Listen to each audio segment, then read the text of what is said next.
Hello and a very warm welcome, viewers. You're watching Reset India with your host, Kriti Mishra. Our show focuses on all the key areas where resetting, revamping or restructuring is required to boosting India's economic growth. And today we'll analyse the rise of homegrown tech. Prime Minister Narendra Modi has said it is time for tech solutions that are designed in India but deployed for the world. And the country is uniquely positioned to leap ahead in the information era. While the world is reeling under the impact of COVID-19 pandemic, India has seen tech investments crossing over $38 billion, and this speaks volumes about the potential of India, particularly when it comes to the technology sector. Government's policy decisions are aimed at liberalising the tech industry. Government has also eased the compliance burden on the IT industry in various ways to engage with stakeholders in the tech industry to chart out future policy framework for India. And to discuss the way forward, I'm joined by Mr. Mayank. He's CEO and founder Ku, which is called, of course, as the Indian alternative of Twitter. Mr. Vishal, he is founder and CEO of GeoQI and Encore Gains. And Mr. R. Ramanan, Mission Director of the Atal Innovation Mission, Niti Aayog. Welcome to Rajya Sabha Television, all of you. And before we commence our discussion, important insights for our viewers. So homegrown apps have captured 40% market share of TikTok since ban. Indian startup ecosystem witnessed launch of more than 55,000 startups, which raised over $60 billion in funding in the last 5 years and currently home to about 34 unicorns and 52 soonicorns or soon-to-be unicorns with the potential to become unicorns by the year 2022. Indian Space Research Organisation and Location and Navigation Technology Solutions provider MapMy India announced an initiative to partner together to offer India's best and fully indigenous mapping portal and geospatial services. And let's get back to our guests. And Mayank, coming to you first. Ku app, an Indian alternative to Twitter. It is grabbing all the attention with many celebrities and politicians joining the platform. It rose to prominence after it stood second in Atmanirbhar Bharat app challenge that was organized by MyGov and Niti Aayog in collaboration. Tell me, how has been the traction? How are people responding to it? Well, we've been overwhelmed with the response. There's a lot of people who've taken to the platform, and it's been faster than we had imagined it to be.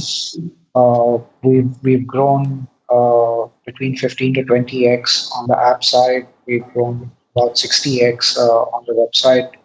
Lots of people joining the app, the celebrities, the Bollywood stars, the cricketers, the people from the government, the people from the administration, from the armed forces, actually all walks of life. So, I think they're enjoying connecting with each other in their native language and, finding a very wide variety of people across all sections on the app. And I think that's what's making it very interesting and sticky.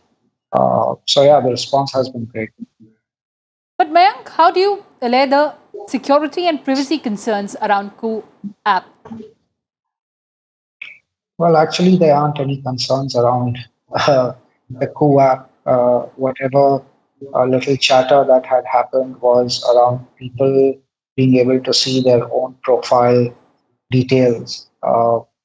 Users are given the option to share certain profile details, and that's been made so that the other users can see those details. So I just call it the profile page. And Ku app is fairly secure. There have been various attempts for people that have tried to hack it that we are aware of, and it's been extremely difficult for them. Security is also an ongoing subject. It's a thing. It's a journey. It's not a destination. You have to keep learning about various new technologies that hackers are learning to break into your system, and you have to keep abreast with that. We take security very, very seriously. We have some of the best ethical hackers in the country working with us as we speak, and the users can rest assured that their information their data is in as safe hands as it could have been in. All right, so Mayank there assuaging all the concerns and expanding the scope of debate. Vishal, India is a big market. We have best of the minds. But how do we invest more in R&D to actually realize the potential of India's IT prowess for Atmanirbhar Bharat? See, I think one of the challenge which has happened in India is like unlike let's say telecom or let's take media space or let's even take a space of mining where there are set rules, regulations, and companies are working with the government, generating jobs here, creating intellectual property in India. What has happened in the tech space is that we have most of the foreign companies like Google, Twitter, Facebook, who are basically coming to India and mining all our data. Right now, when WhatsApp, for example, was sold for $17 billion to Facebook, they didn't have a dollar in revenue. So what did Facebook value that? It was the value was the bulk of the data of the Indian users. So I think what has happened is, and I think the good news now is that the government has realized that the resource in the future is data. It's all about our country and how our entrepreneurs and our technology companies can create this. And the ecosystem, which, again, Niti Aayog created and PM Modi created, Startup India, which happened a few years back, and continuing with them, the Atal Innovation Challenge. I think these are all the steps in the right direction. And I'm so happy to see a product coming out of that, right? Normally, they would have not got this kind of coverage because they would have just been a smaller app trying to compete with billions of dollars coming from Silicon Valley and China, which has created its own great wall to protect their own internet and create their own unicorn. So I think right now, one of the good signs is that there is a debate going on indigenous technology and prevention of data theft and unknowingly a lot of data which is going out of India. All right, the latest development that I'd like to talk about, Mr. Ramanan, is government's big push to digital India, deregulating the mapping policy in production and acquisition of geospatial data. What would it mean for our tech industry? Thank you, Kriti. I think first and foremost, the government has been doing a lot to push digital transformations in India across the nation. And this has all started bearing fruit. We have talked about, we have today over 1 billion Jan Dhan accounts, bank accounts. We have over 1 billion mobile phones which are penetrated into the market. We have 1 billion Aadhaar IDs. And this combination, along with IoT technologies and other digital India technologies now sweeping the landscape and becoming available, it is creating a slew of new applications, both homegrown apps as well as other applications, which are able to tap into the system and offer products and services across the market. And from this, our satellite technologies, and ISRO has been a pioneer and a leader in satellite technologies across the world. The fact that the space tech area has also opened up, and the government has liberalized in that area and opened the space tech to private startups and private application developers, now gives a unique opportunity of leveraging mapping data, satellite imagery, and other communication technologies like 5G technologies all coming together to create very powerful apps. And it is really a great opportunity for young startup developers and app developers to see how you can leverage these for creating a slew of new applications, whether it is in agriculture, whether it is in healthcare, whether it is in transportation, whether it is in smart cities, whether it's mapping water management across the country. These are all huge opportunities. Look at the, 1 billion people with more than 4,000 small towns and cities and 650,000 villages, and only 8 tier 1 cities catering to lives and livelihoods. Now, that's a clearly unsustainable proposition. But with this coming together of mapping technologies, satellite technologies, communication, and IoT technologies, you now have an ability to zero down and focus and know that what problem exists where and how do we address that problem, whether it is in affordable housing, whether it is in a hospital which needs to be developed, or whether it is a road that has to be laid down, or whether it is a water source which needs to be corrected or purified. This is giving rise to 1,000 new applications possibilities, and that is the exciting world in which the startup developer is in. All right, sir, those are very important points that you're making. But one of the basic issues, Mayank, is that of regulation of social media. Now, Vice President Venkaiah Naidu on several occasions has said or underscored the need of regulating social media because it is emerging as a platform for promoting hate, for promoting violence. In fact, IT Minister Ravi Shankar Prasad also said on the floor of the Rajya Sabha that IT companies can do their business, these social media companies can do their business in India, but they have to follow the rules and regulations of India. The basic concern, of course, remains about the violence or misinformation. How will you ensure that your platform is not being misused? I think that content moderation is a fairly deep and vague subject today. Every kind of mass media goes under some sort of regulation. But if you look at social media, which is where people are voicing their opinion, they have a certain right to the freedom of speech under Article 19 of our Constitution. But that right, there are certain legalities that supersede that right. Right? It's very important for anyone running a social media platform to comply with the laws of the land, right? Like the minister spoke about the need for regulation, the risks that can be caused by unscrupulous elements. They can create havoc across topics, whether it's child abuse, whether it's harassment, whether it's national security. I think there's no doubt that it is very important to abide by the regulations that are set forth to regulate some of these platforms with the objective of maintaining peace and harmony. Right? As a platform, we understand this responsibility. We understand that all kinds of mass media, whether it's newspapers, channels, advertising, they do go under some sort of regulation. We are also doing our bit by democratizing some of these things through community features. We have features where people can report any kind of content with the reason code why they're reporting it.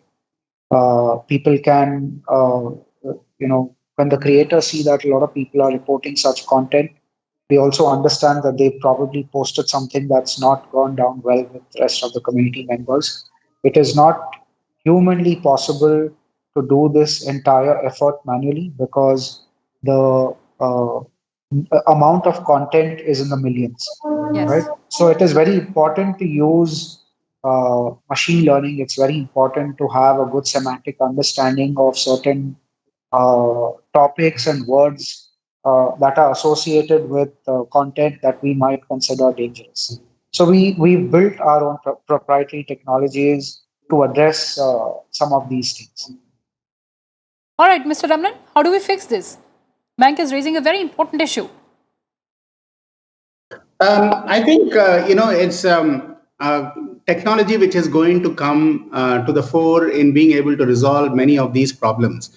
Just like technology itself creates certain problems, but at the same time, technology has the ability to solve many of these problems, and that is where you have artificial intelligence and software processing and big data analytics. All of these coming to the fore in being able to address many of these challenges, not only from a privacy security point of view, but also from a regulatory point of view. How do you ensure that you use AI, you use big data analytics, and you use cryptography and secure techniques and confidentiality to maintain the confidentiality, to maintain the security, and at the same time to make available a whole lot of services that's going to be beneficial to everybody.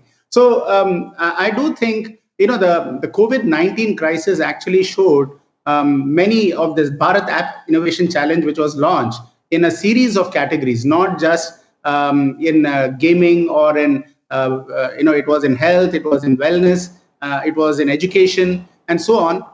More than 6,940 applicants who submitted their full-blown apps. It was not an app which was in the making. These were apps which are already out there, but which didn't have that ability to be showcased to the rest of the country. And I thought that Bharat App Innovation Challenge with METI and Niti Aayog collaborating was a watershed moment in our history of revealing the power of startups to address many of these challenges that we see. We finally selected, of course, a few of them, but what was more heartening was that you still have a whole lot of other choices out there, and that is the beauty of the opportunity that is there in India, because the challenges are many. We have, for example, language challenges. How do you ensure that in multiple languages you're able to address all these apps? That's a very important challenge, and anybody who cracks that ability of an app to penetrate across to the most rural parts of our country and be able to communicate with people in their native language, they are going to be winners out there. And that is the sort of potential that we have in a country like ours. All right, let me take that to Vishal. Vishal, since you're talking about the startups, the Indian startup ecosystem, the transformation that you've seen and the challenges ahead. So I want to give a recent example of one of our games, 4G. As you know, the PUBG ban happened, and while a lot of gamers were disappointed with it, our vision was to create games around Indian themes and Indian storylines, which we are for sure know China is not going to create those games. So we created a game around the Galwan Valley episode, and 4G, which was announced last year. We started the pre-registration, and it was a record. We had 5 million people pre-registered to download the 4G game. And finally, when we launched the game on 26 January, it had the highest 5 million downloads in 24 hours. So again, from a scale perspective, we have seen unprecedented interest in Atmanirbhar games, stories which our people connect with. In gaming, just give you an example, out of the top 50 gaming apps, only one app, which is Ludo King, is from India. Rest, all the apps are either from China, Korea, or America. And it is sad to see that we don't have game developers creating Indian themed games. And because they just could not compete with the might of all these larger companies who are coming in with their unprecedented marketing power to the market. So for the first time, we took that challenge in gaming, and I'm hoping that more and more people and more developers, and I think what Koo is doing with social media, it is really important. One other point I just wanted to make in addition, that I don't think the issue as much about content moderation is about technology or anything else. The issue clearly is about intent. And a lot of these companies are openly defying court orders and government orders when they are clearly directed and not following the law of the land. So I think the issue around social media, while moderation can happen and there are people who may complain, but at the end of the day, what we are seeing in India and even other parts of the world is unprecedented, where a company like Twitter just does not want to comply with what the court has to order. So I think that is a broader challenge of these companies exercising their power more than they should be. They are not countries of the United Nations. They are just corporations, and they should be following the rule of the law. All right, you made a very interesting point, Vishal. And adding to that, as you mentioned, 4G. How do we promote our Indian tech industry to develop apps or games centered around India's cultural diversity or strength? So like I said, right, in India, if you just look at the OTT space, whether it is Netflix, Amazon Prime, it started with all these American shows like Narcos. But today, if you see the top shows, top movies, and Hotstar is a great example of completely Indian content. In fact, their latest top show is The Legend of Hanuman, which is there on Hotstar, and I was proud to see that. Similarly, when it comes to gaming, when it comes to local content, clearly there are a million stories around Indian mythology. There are thousands of stories of Indian soldiers and Indian warriors. If you look at our great history. At the same time, India is the country of so many stories and mysteries. So I think content is just there. And I think what TikTok did, for example, when they came to India, they unlocked the storytelling ability of an average Indian in the smallest city and town. So I think TikTok, for example, did bring that democratization of entertainment. Of course, TikTok has other problems, which I'm thankful to the government to foresee and take action against. But that is suddenly opened up, and I'm sure that we are going to see a lot of innovation around content, storytelling, gaming, everything coming up. And I think what has happened is the floodgates have opened, and apps like Koo and Foji and what we are doing on wearable technology with Goki is a great example of that. All right, it's also about the strategy that we'll have for the future. Mayank, right now, of course, Government of India has given a very stern message to the giant social media giants across the world about following Indian rules. But once this fizzles out, how do you plan to maintain this momentum?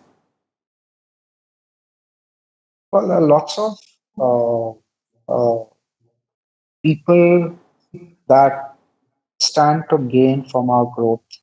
Uh, we're tying up with various news channels where they get access to our users.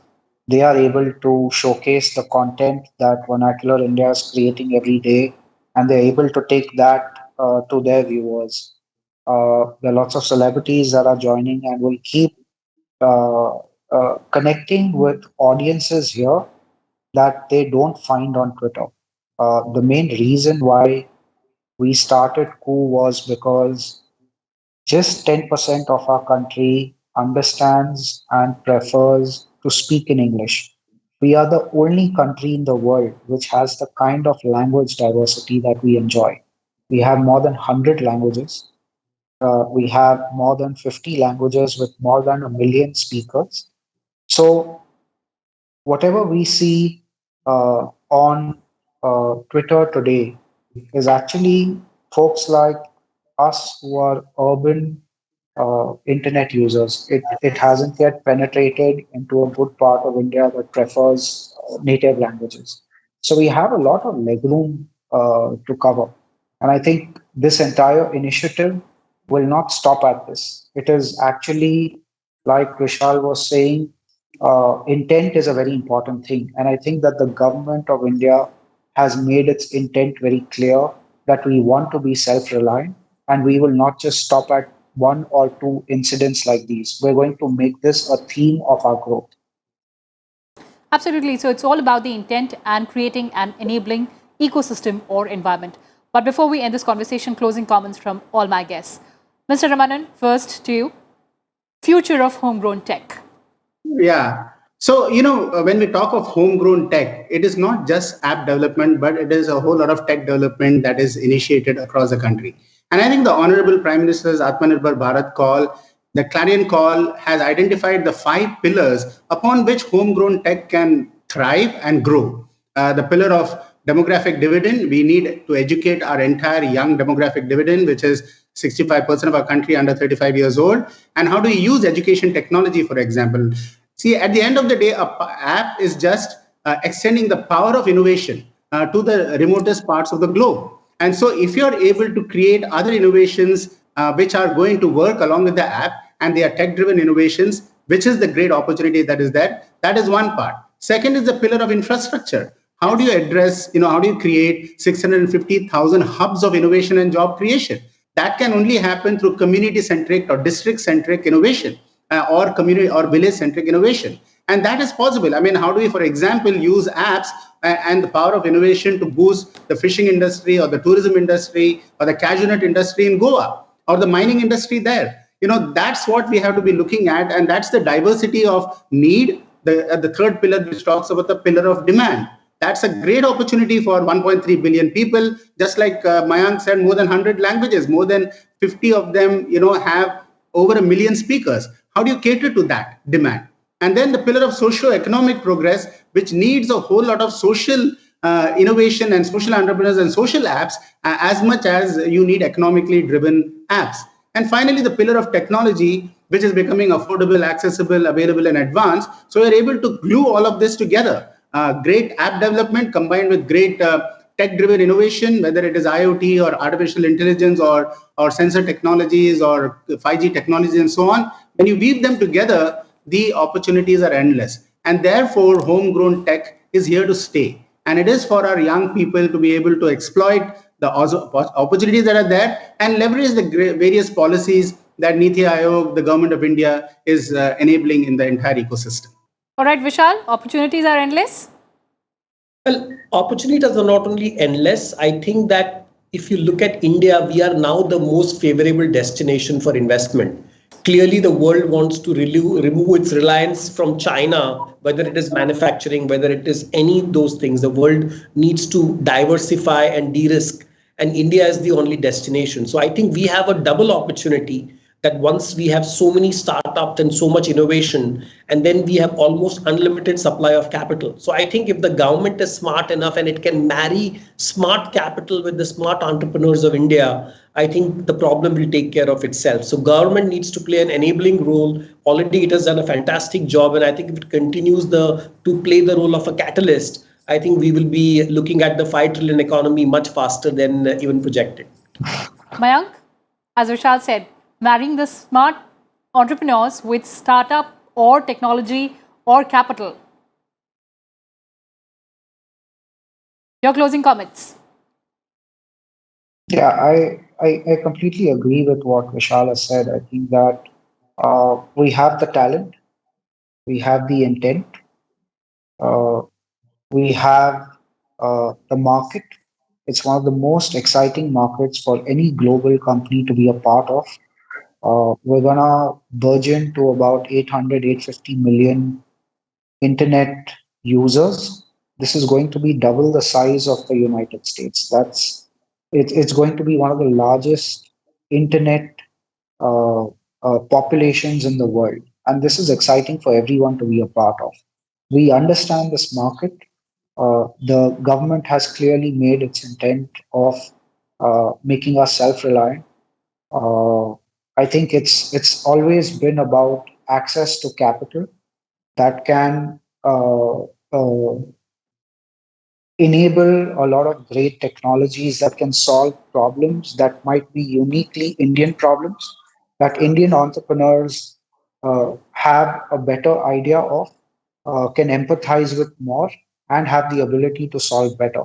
So I think, like Vishal said, it's great that the government is playing the role of a catalyst and enabling all these things by removing hurdles that have been existed till now. All right, so the government is committed to removing all the bottlenecks. We have all the requisites. We just have to realize the potential. On that note, thank you so much for joining us, gentlemen. So that's all we have for you in this edition of Reset India. Thanks for watching and stay tuned to Rajya Sabha Television.